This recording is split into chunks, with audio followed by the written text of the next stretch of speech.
మనం కొంతకాలంగా పాడుపడ్డ థియేటర్ల మీద ఒక ప్రత్యేక సిరీస్ చేస్తున్న విషయం తెలిసిందే.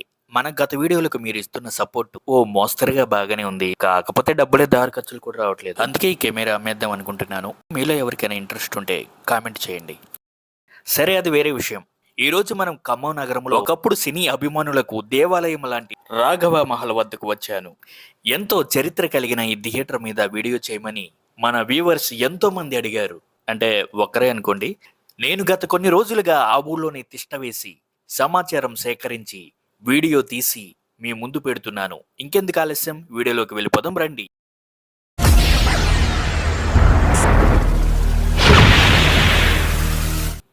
ఈ రాఘవ మహల్ని 70వ దశకంలో కట్టారు.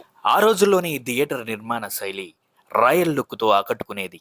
భారీ సీటింగ్ కెపాసిటీ, చెవులు గల్లుమనే సౌండ్, చుట్టుపక్కల ప్రాంతాల ప్రేక్షకులకు మంచి వినోద కేంద్రంగా ఉండేది. దశాబ్దాల పాటు ఎన్నో విజయవంతమైన చిత్రాలకు ఈ థియేటర్ వేదికగా నిలిచింది.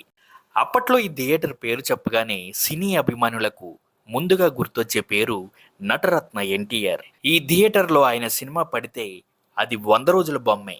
ఈ రాఘవ మహల్లో తొలి 100 రోజుల చిత్రం కూడా ఆయనదే.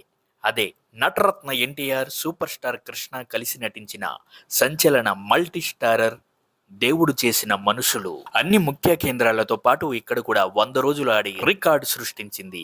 ఆ తర్వాత ఎన్టీఆర్ ఇండస్ట్రీ హిట్ అడవి రాముడు, యమగోళ, సింహబలుడు వంటి చిత్రాలు వరుసగా 100 రోజులు ఆడి అభిమానులకు పూనకాలు తెప్పించాయి. ఎన్టీఆర్ చిత్రాలు మాత్రమే కాకుండా తెలుగు చలనచిత్ర చరిత్రలో నిలిచిపోయే అల్లూరి సీతారామరాజు, కురుక్షేత్రం, కోడలొస్తున్నారు జాగ్రత్త, ధర్మాత్ముడు, వందే మాతరం, బొబ్బిలి రాజా, ప్రేమంటే ఇదేరా, తమ్ముడు, తులసి, నేనున్నాను, శ్రీరామదాసు వంటి సినిమాలు ఇక్కడే డైరెక్ట్గా 100 రోజులు ఆడాయి. ఎంతో రాయల్ లుక్తో భారీ సీటింగ్తో వేలాది ప్రేక్షకులను అలరించిన రాఘవ మహల్ నేడు సాధారణ గోడౌన్గా మారిపోవడం అనేది నిజంగా ప్రతి సినీ అభిమానిని కలిచివేసే విషయం.